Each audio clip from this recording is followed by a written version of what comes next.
আজকে চলে এলাম পুঁই শাক ভাজার রেসিপি নিয়ে।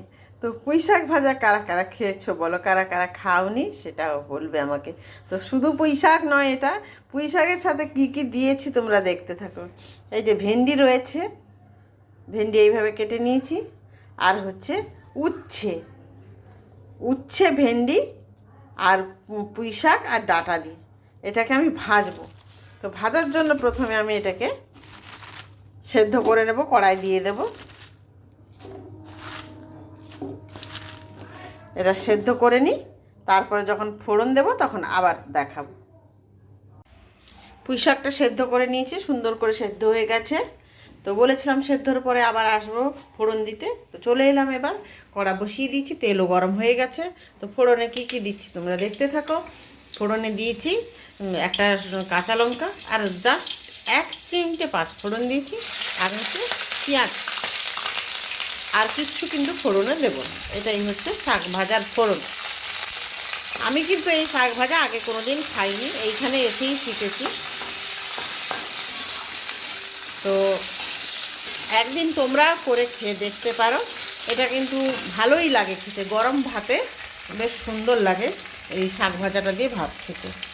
তার সাথে তো অন্য সবজি তরকারি অনেক কিছুই থাকে, কিন্তু গরম ভাতে তো আগে শাক ভাজাটা দিয়ে খেতে বেশ ভালো লাগে।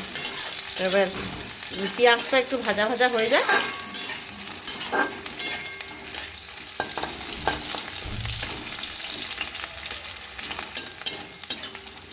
পেঁয়াজটা একটু লাল লাল করে ভাজা হয়ে গেলে শাকটা আমি দিয়ে দেবো এতে।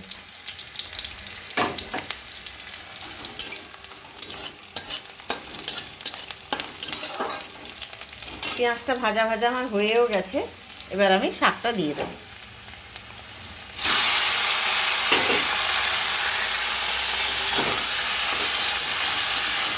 একটু এদিক ওদিক নাড়াচাড়া করে নেবো, যাতে পেঁয়াজ আর ফোড়নটা ভালো করে শাকের মধ্যে মানে মিলিয়ে যায়।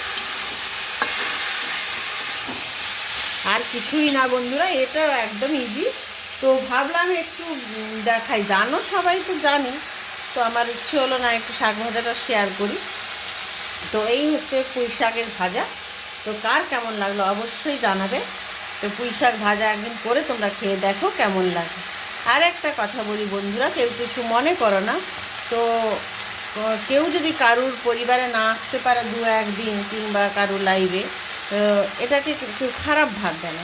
অনেক রকম অনেক সমস্যা থাকে মানুষের, যে 1-2 দিন আসেনি বলে সে যে আসবে না, বা হয়তো কোনো তার প্রতি কোনো খারাপ নেবে না। আমি মনে করি, কারণ এটা আমার অভিজ্ঞতা দিয়ে বলছি। আমি কয়েকদিন ধরে কারোর পরিবারে যেতে পারছি না, একটা সমস্যাজনিত কারণের জন্য। যাই হোক, তো এটাই হচ্ছে বলার ছিল। টাটা, এখনকার মতো রাখি, পরে আবার নেক্সট ভিডিওতে তোমাদের সাথে আমার দেখা হচ্ছে।